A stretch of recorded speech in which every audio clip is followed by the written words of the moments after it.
Welcome to Hatching Creativity. This isn't just another behavioral health podcast. This is the place where thought leaders converge to talk about real-life challenges, breakthroughs, and pivotal aha moments. Thank you, everybody, for tuning in. I'm really excited about today's guest, Frankie Caputo. Frankie is my 23-year-old nephew, but wise beyond those 23 years, to the point where I thought it would be really valuable for all of you to learn a little bit more about Frankie and the perspectives that he has on some of his traumas and some of the things that he's dealt with in his life. So welcome, Frankie. If you want to share a little bit about yourself, please go ahead. Thank you. Yeah, my name's Frankie Caputo. I'm an aspiring comedian. So right now I'm just doing a lot of open mics. I get booked once in a while, not really doing it full time yet. It's going to happen soon. I also host a podcast called the Dancing Eyes Podcast, which is it's a podcast where I interview other people that were born with the same eye condition that I was born with, which the eye condition is called nystagmus. I was bullied a lot for it when I was growing up, so I decided to make a podcast so I could talk to other people about it, because I was never able to meet another person with the condition in real life.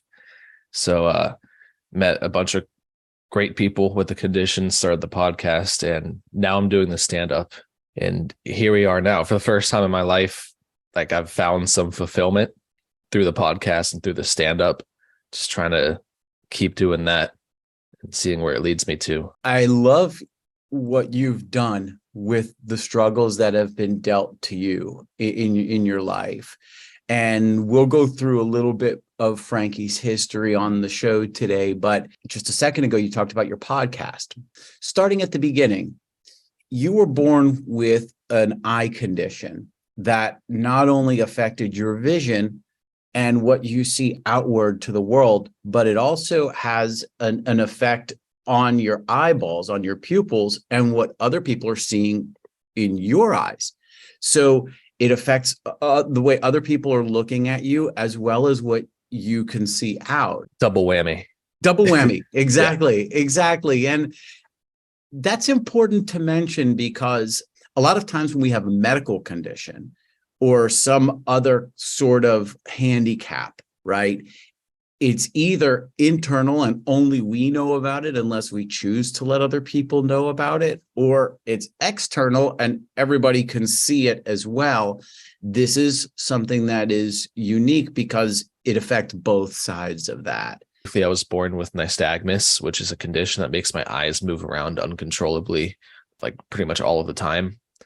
Some people, they move up and down. Some people, they move like circles. Mine just go left to right, so they go side to side. And there's other things with my eyes, like I only look at things with one eye at a time. Like, I don't use both eyes to lock down on things, which like gives me the appearance of like looking past you if I'm trying to look at you, which that's actually mostly what I got bullied for. I didn't get bullied mostly for the nystagmus. It was more of like I'm not really looking at you when I'm talking to you. That was where most of the bullying came from. So that affected every interaction that I had. Like, I didn't talk to people for a while because I was scared to get bullied from them, where I was scared that if I made enough eye contact with them, like they would see through me, and they would see that I'm like a crazy person, and they wouldn't want to talk to me anymore, because that's how the bullies made me feel, is that I'm not worth being like, I'm good to have around as a joke, but I'm not good to have around like as a friend. It affected every aspect of my entire life. My eyes were the only thing that I was able to think about for years. Like, I lived in a state of tremendous insecurity, and I still do, by the way. Like, it's not like the insecurity has dissipated, but I'm not nearly as insecure as I used to be. But like sophomore year in high school, the first couple of years of high school, just every single interaction I had with a person, I would be thinking about my eyes and my eyes shaking, which is how I felt for years. So, Frankie, a lot of people deal with very similar situations, maybe not with the eyes, but something that is part of their appearance that they get picked on for, and then they are very self-conscious about it. I had that growing up as well, heard about it about my nose, heard it about many different things, right? And what I thought was really inspiring about you was being able to take these situations that you have no control over and getting out in front of it and talking about it. And one of the things that I really admire about you is your openness to talk about your experience. How did you get from the scared to talk to people and anxious about being around it and interacting with people to the point where you can put yourself on video and put yourself out to the world? I learned that it made me feel better. That's as simple. Like simply, I started talking about my eyes, or I started talking about, even we can get later into this, but like traumatic experiences that I've gone through, which by the way, for me, like my eyes are a traumatic experience because like the bullying that I went through is borderline just as traumatic as anything else that I've been through. Mm-hmm. I learned that talking about it really, like, it's cathartic. It makes you feel better. And I also learned that when I was in high school, if I start talking about it, like people aren't really going to make fun of it anymore. Like you take the wind out, you make it less fun for people to make jokes about it, especially if you made the jokes about it first and your jokes happen to be better. Then it's like, what are they going to do now? Like you've said the jokes and they're better than theirs are. Like they have nothing. Right. Well, you're also welcoming it, right? And you're identifying the elephant in the room. And Yeah. sometimes people joke or make jokes because they're uncomfortable because they just don't know what's going on. And if you explain it to them like, hey, this is what's going on with me. This is actually a medical condition. And yeah, I think it's funny too. And how about this?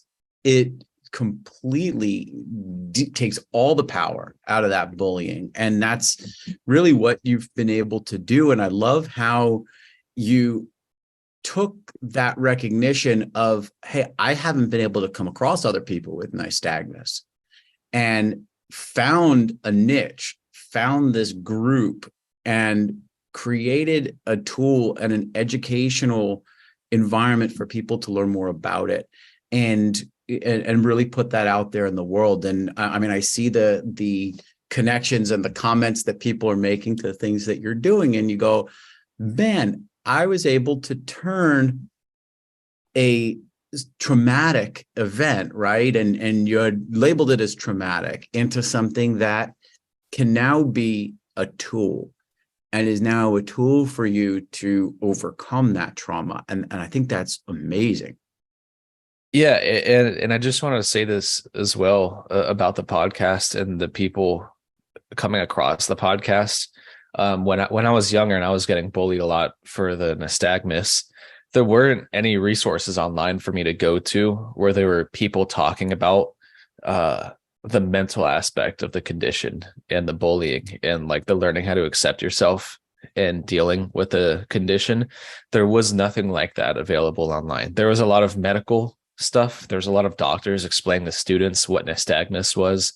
There was a lot of surgeons talking about medical procedures and things that we can do to make the eyes better. But there was never somebody like, hey, by the way, you might get bullied for this. Here's how you overcome the bullying. And here's what I went through, and here's what other people went through, and here's how we got through it. There was never personal stuff available online. And to me, that's the biggest reason why I started the podcast, is because I wanted to make a resource for people that are going through something similar to what I was going through. And the response has been tremendous. The people who are just coming across my podcast for the first time are seriously grateful for it. And I'm grateful for them that they're grateful for this. Like the podcast has done exactly what I wanted it to do. Like it couldn't have gone any better. So I'm super happy about that. You know what else is important to mention too about that connection, right? Because I think that so much of this world is about connecting with other people.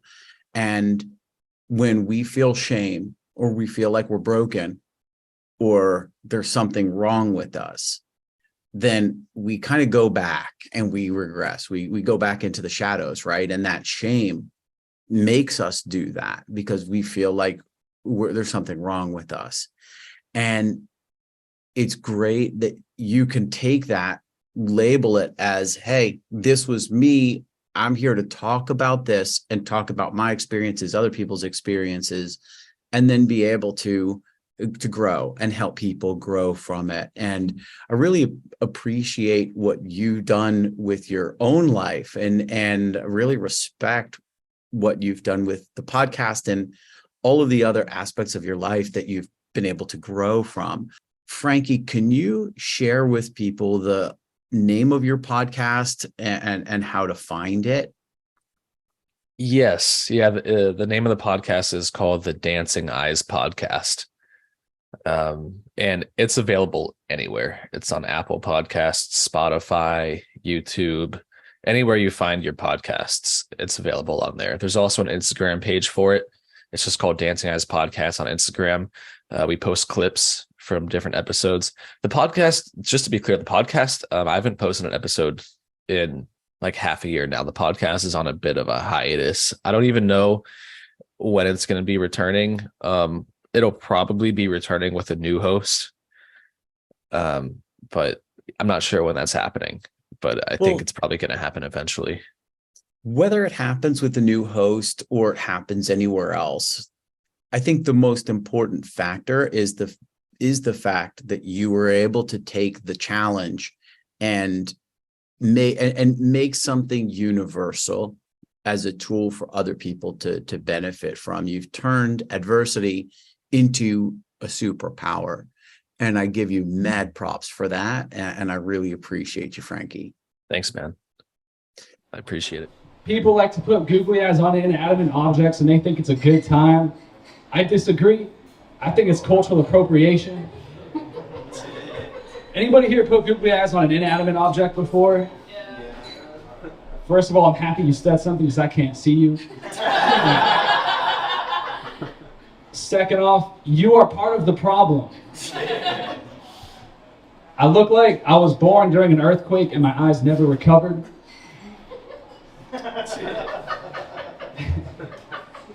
I don't drive, but I do have a driver's license. And I know what you guys might be wondering to yourselves right now. How the fuck does Googly Eye Guy have a driver's license? And the answer is simple. The answer is, I got it in Florida. I fucking cheated.